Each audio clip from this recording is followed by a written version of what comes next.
Programa livre para todos os públicos. Olá!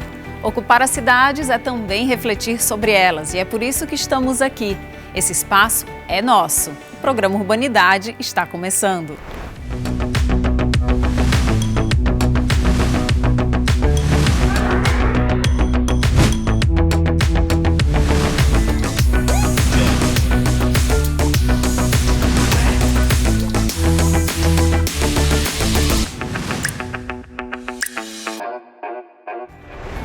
A escrita é tão conectada à nossa história que é difícil imaginar nossa vida sem ela.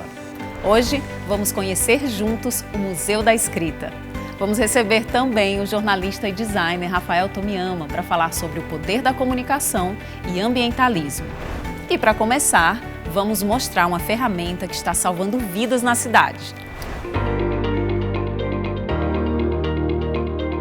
Hoje em dia é praticamente impossível a gente circular pela cidade em nosso veículo sem aquela forcinha do GPS ou de um sistema de localização. Imagine então, para quem presta serviços à população, tem que salvar vidas e chegar o mais rápido possível ao seu destino.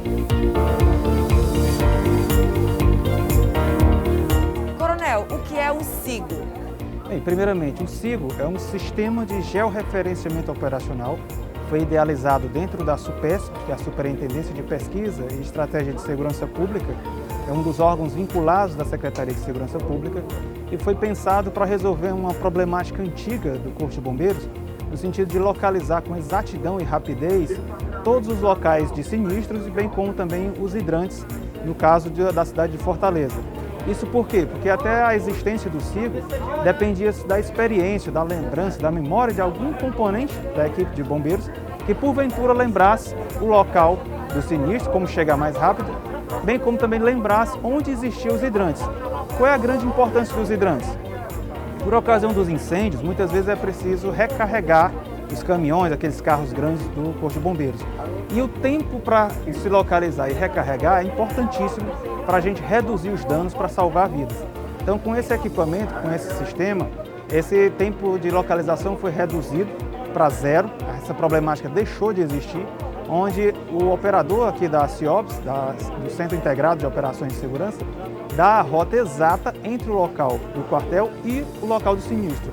Bem como de imediato, com 2, 3 cliques, ele mostra exatamente a rota mais rápida, mais adequada para se chegar até os hidrantes, de modo a otimizar o serviço do Corpo de Bombeiros e assim salvando vidas. O Sargento Bandeira, ele trabalha somente há 28 anos aqui nos Bombeiros, né? E já viu várias transformações. Ele que conduz os carros, que você vê a sirene aí ligada pela cidade. E aí, como é que foi essa transformação? Como era antes? Antes a gente dependia muito do conhecimento da guarnição de serviço, porque a gente ia para as ocorrências e não sabia onde encontrar os hidrantes. Ou seja, ia na memória, ia no que já tinha aprendido, no que já tinha vivenciado com o tempo de bombeiros, né? Isso, a gente dependia muito da vivência do que a gente já tinha passado para ir novamente abastecer as viaturas. E quais foram as melhorias? O que é que o senhor observa? O que é que o senhor observou nesse meio tempo com relação às ocorrências? Melhorou esse trajeto, a circulação? Sem dúvida, tendo em vista que agora o operador já disponibiliza para as equipes qual o trajeto mais rápido, qual o local que tem menos engarrafamento, bem como através do sistema ele ainda disponibiliza qual a rua em que cabe as viaturas do Corpo de Bombeiros. Existem algumas ruas que são mais estreitas, vias mais reduzidas, onde o carro não cabe. Então, antes do carro chegar lá, o operador já indica qual é a rua que cabe àquela viatura. Por quê? Porque o sistema calcula as dimensões daquelas vias, de modo a antecipadamente informar onde é possível aquela viatura trafegar, onde é possível ela atuar no combate a incêndio. Antes do SIGO, havia alguns problemas no sentido de caber ou não aquela viatura. Isso fazia o quê? Perder tempo. E tempo, para nós, é vida que pode ser perdida, são mais danos ao patrimônio. Então, otimizando esse serviço, essa ferramenta tecnológica, essa inovação, propicia uma melhora ampla no serviço do Corpo de Bombeiros. Quando a gente fala em tecnologia, né, em equipamentos, a gente pensa em muito dinheiro, mas não foi assim que aconteceu, né? Como é que foi essa questão do investimento? Desde o início a gente pensou em fazer algo com baixo custo, né, que houvesse o custo menor possível. Mas dentro dos estudos que a gente fez, dentro do trabalho, dentro da pesquisa que a gente fez, a gente conseguiu se sobrepor a esse objetivo. E assim os custos foram zero para os cofres públicos do Estado do Ceará. Ou seja, o Estado do Ceará, em termos financeiros, não teve que arcar com absolutamente nada por conta das metodologias as quais nós empregamos para criar, desenvolver e implantar esse sistema de georreferenciamento operacional. O coronel disse que o custo foi zero, mas na prática, com relação ao mapeamento, como é que foi esse processo, né? De mapear os hidrantes, os lugares mais acessíveis, a acessibilidade, para que os bombeiros passem nos locais sem ter algum tipo de problema? Como é que foi? Hoje em dia, a gente trabalha muito a informação geográfica, assim como outras informações associadas, em ambientes colaborativos, né? Então, a geração de informação geográfica ela é muito vasta, né? E aí a gente vai sempre pescando as melhores informações, adequando a nossa realidade, a nossa utilização, né? E aí a gente foi melhorando, fizemos uma parceria com a CAGES, inclusive nessa questão dos hidrantes, né? Que elas são elas que têm essa gestão dos hidrantes, né? Assim como a CAGES, a gente também está buscando novas parcerias para desenvolver a ferramenta. Então, assim, tudo é um processo de pesquisa, um processo de adequação, um processo de criação da melhor funcionalidade para as necessidades de uma forma geral, né? Aqui no caso nós estamos falando da ACIOPS, mas a gente lá na SUPESP a gente trata todas as vinculadas, várias problemáticas diferentes, e aí no meu caso eu tento trazer para essa abordagem geográfica do aspecto técnico e produtivo. E vocês já tinham um sistema e adaptaram esse sistema de vocês para essa nova realidade? Isso, a gente vem trabalhando nessa evolução desse sistema, né? Trabalhando nessa constante adaptação, melhoramento, né? E então a gente vem pesquisando inovações fora, tanto dentro do país como fora, para que a gente possa melhorar essa ferramenta para o cidadão cearense.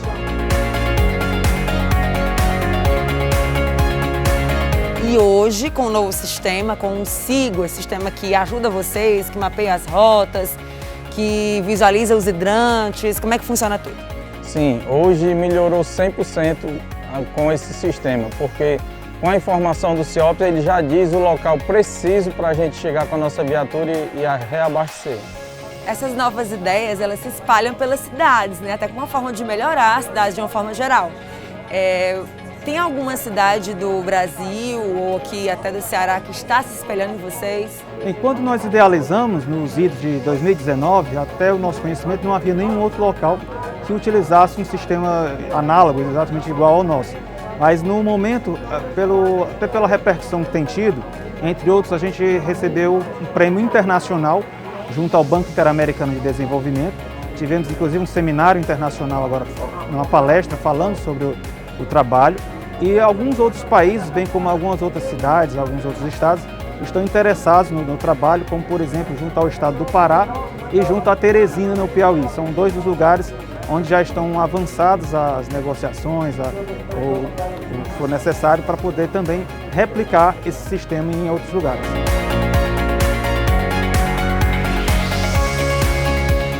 Qual que você acha que é a importância de mudanças como essa, de transformações, como você disse, como o senhor disse, o mundo está totalmente tecnológico, né? A gente vai aprimorando o serviço e tudo mais. Qual a importância dessa mudança? Essa importância é uma importância muito grande, porque quem não se adequar à informação hoje fica para trás, né? A gente fica como se fosse um analfabeto. Então a gente tem que se modernizar conforme a evolução.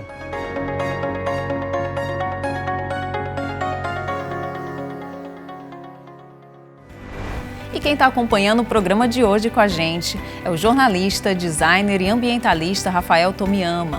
Rafael, seja bem-vindo ao programa Urbanidade. Agora conta pra gente o que é preciso para ser um ambientalista.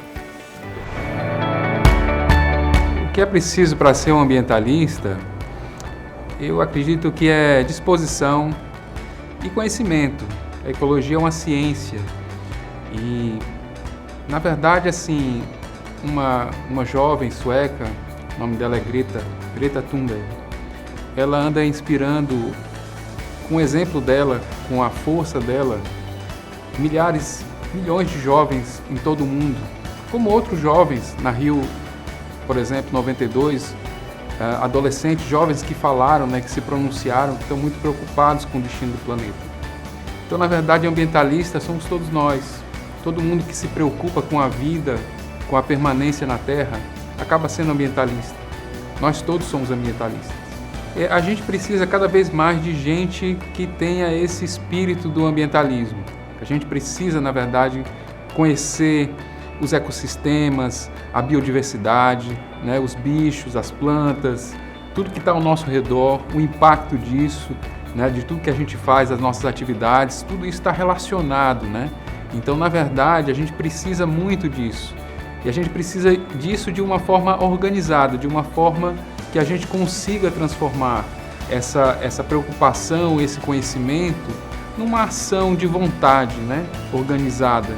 Não adianta só a gente fazer reciclagem, por exemplo, né? A reciclagem ela não vai acabar com o problema do resíduo, né? É preciso que a gente seja capaz de evitar a produção do plástico, do resíduo, né?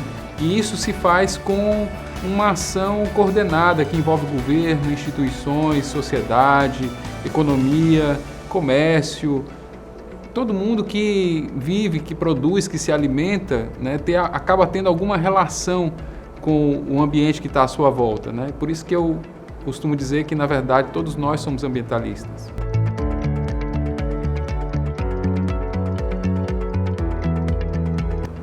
Comunicar é um ato da vida humana. Quando a gente existe, a gente comunica, né? Não é só a palavra, não é só o que a gente diz, não é só o que a gente escreve, não é só a comunicação no sentido da fala, da transmissão de um emissor, de um receptor, não é só isso, né? Comunicar é existir. E a comunicação ela é fundamental para que a gente possa construir uma organização das pessoas em torno das pautas que realmente interessam, né? Então agora, a informação, na era da informação que a gente vive, isso é muito importante. Nós estamos vivendo aí mais uma cúpula internacional dos povos, né, das Nações Unidas, que está buscando soluções para a emergência climática que nós estamos vivendo no nosso planeta, né? Então esse conhecimento é importante, né, a gente ter uma comunicação que seja capaz, né, de transmitir isso, de envolver as pessoas, de criar participação, de criar mais comunicação ainda, quer dizer, tudo isso está muito relacionado. A urbanidade, ela vem da urbe, né? Ela vem desse significado do que é urbano, né?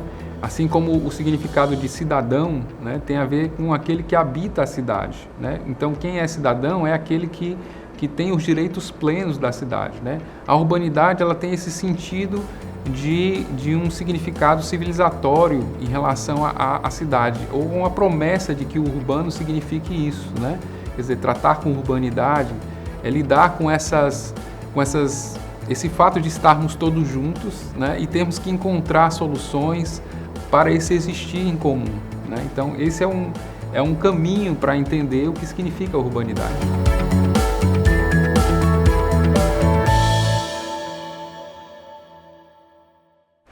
Vamos dar uma paradinha. No próximo bloco, a gente vai visitar o Museu da Escrita. O programa Urbanidade volta já.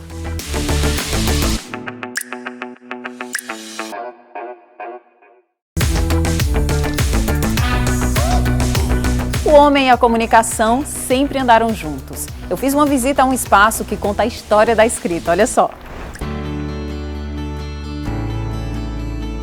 Eu sei que eu sou suspeita para falar, que eu sou jornalista, né, uma apaixonada por escrita, mas eu estou super ansiosa para conhecer aqui o nosso Museu da Escrita. Vamos nessa comigo? A necessidade de se comunicar é intrínseca ao ser humano, e isso o fez criar formas para conseguir se expressar, desde a arte rupestre, a comunicação por símbolos, até chegarmos à formação de palavras, frases e por aí vai. Todo esse processo da história da escrita e tudo que a envolve, a gente encontra aqui. Papéis, lápis, prensas, máquinas de escrever.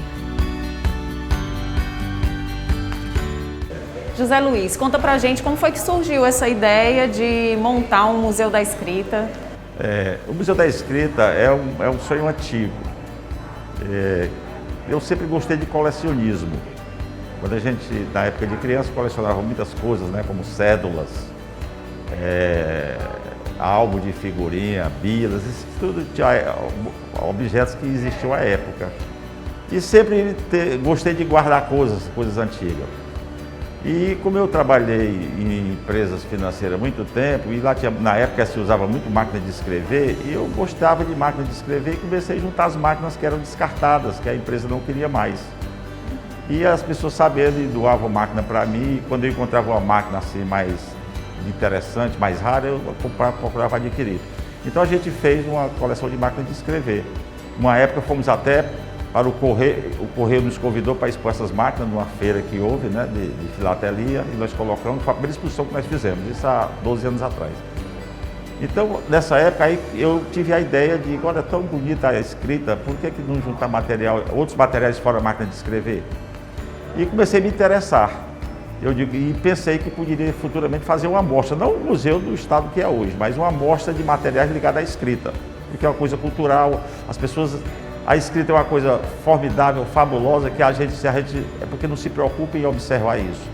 Mas se você não tivesse a escrita, você não tinha as informações que hoje foram tudo transferidas de antigamente, dos tempos passados, porque a escrita é antiga, ela tem 3.500 anos. A ação da humanidade está totalmente relacionada a essa questão. Está totalmente relacionada com a escrita, porque se não tivesse, a gente não sabe como é que seria. Alguma outra alternativa aparecia, mas a verdade é essa. Então, por conta disso, eu fui juntando material e digo, eu vou montar um museu.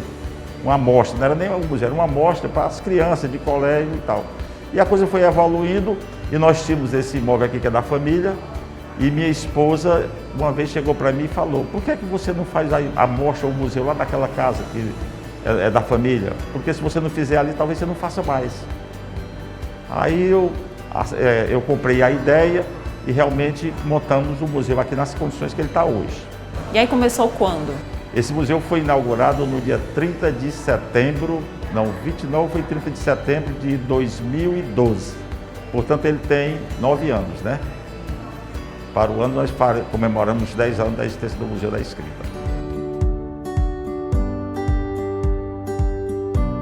O museu possui 16 salas. Conforme vamos passando por cada uma, somos apresentados à evolução da escrita. É como estar em um labirinto pela arte da grafia.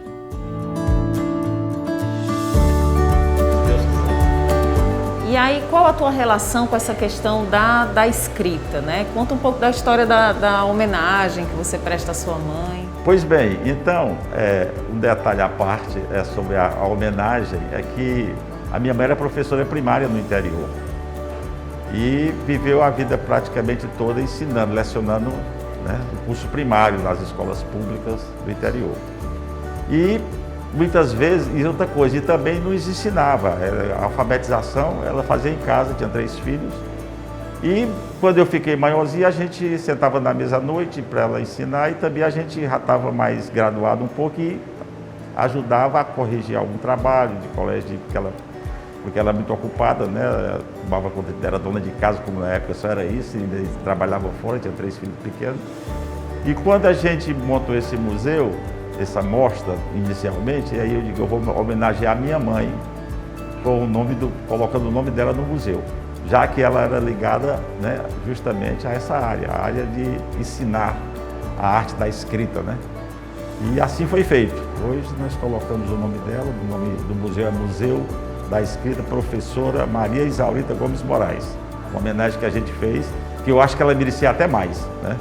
Mas é o que nós pudemos fazer por ela depois que partiu. Por todos os professores. E por todos os professores, de uma forma geral, todos os professores estão homenageados em nome dela, né?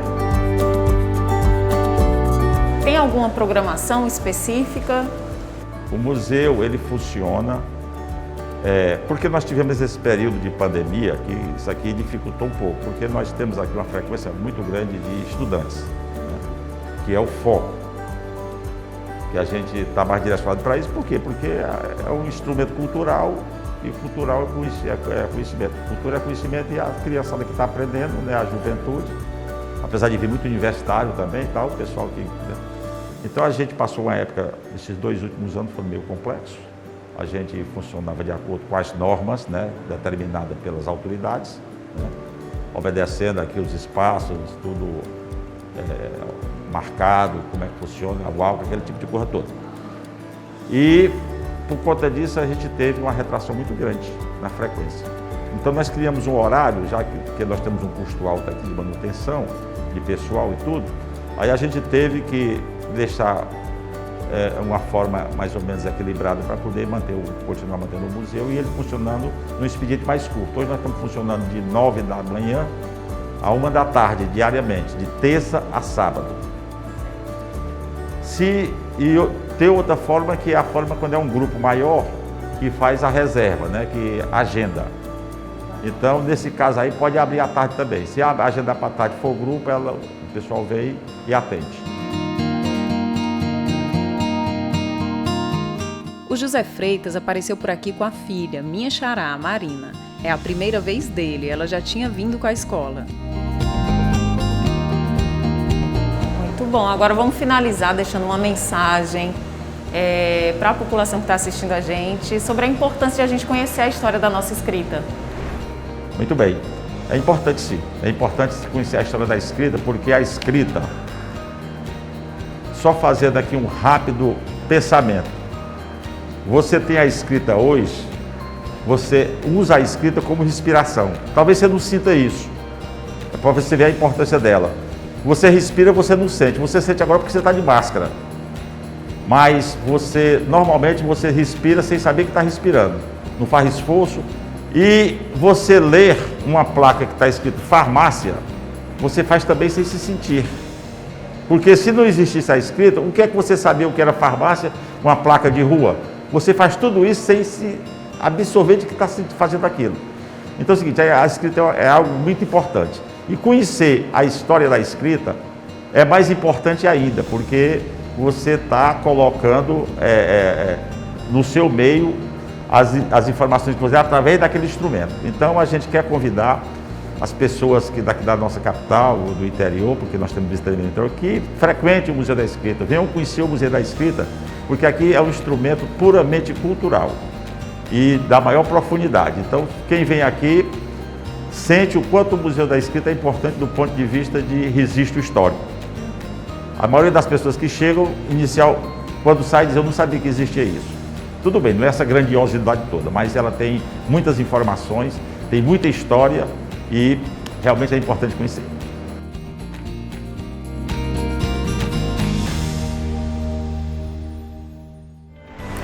Agora vamos voltar a falar com o nosso convidado, Rafael Tomiyama. Rafael, a gente acabou de assistir essa matéria sobre o Museu da Escrita. Você, como jornalista, deve ser um apaixonado por ela, né? Aproveita e fala pra gente sobre o poder da comunicação em uma cidade. Quando a gente pensa a comunicação, primeiro é preciso entender que quando a gente existe, a gente está comunicando. Uma instituição, uma organização, ela está sempre se comunicando, sempre transmitindo uma expressão que ela manifesta com a sua imagem, com o seu trabalho, né?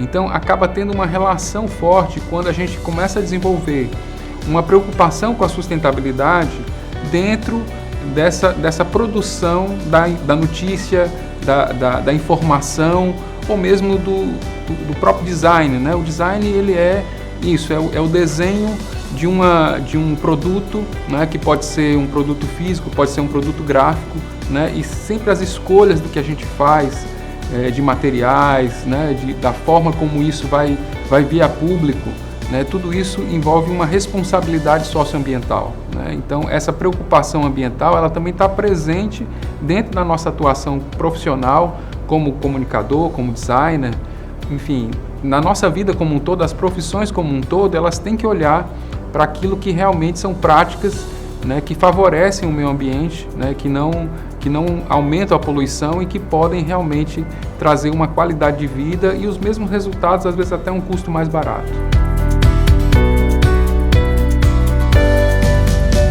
A comunicação, ela é muito importante, como a gente viu na matéria que fala do Museu da Escrita, né? Quer dizer, a escrita, ela é o quê? A linguagem, ela é um código, né, que ela vai ela vai formando um conhecimento, um significado, né? E esse significado ele é transmitido entre as pessoas, entre as várias gerações, ele está registrado, né? Assim como a cidade, ela também tem um registro, né? Ela tem um significado, ela se constrói desses significados, desse simbolismo, né? Os espaços que estão disponíveis para a população de lazer, de verde, né? De áreas com mananciais, com água, né?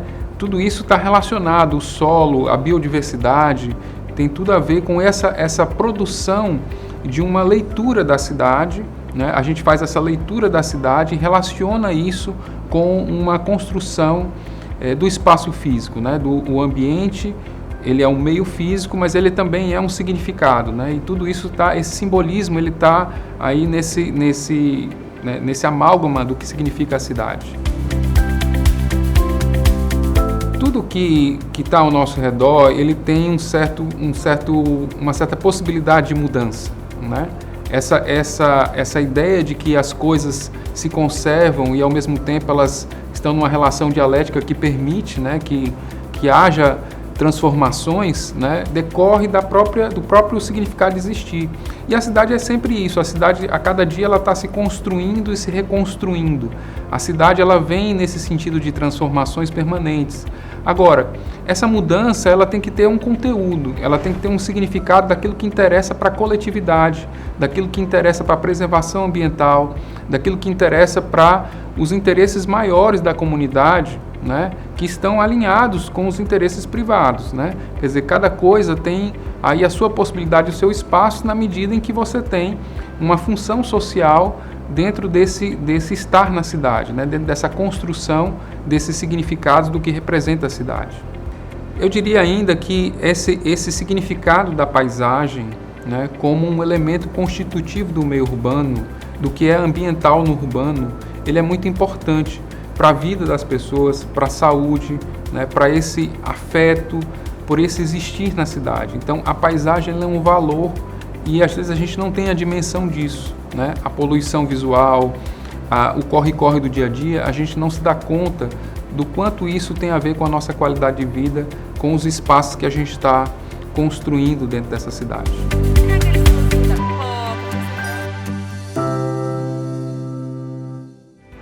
Com tantas boas iniciativas, encerramos o programa Urbanidade de hoje, torcendo para que você e cada cidadão possa contribuir para vivermos em cidades cada vez melhores. Até o próximo programa. Tchau!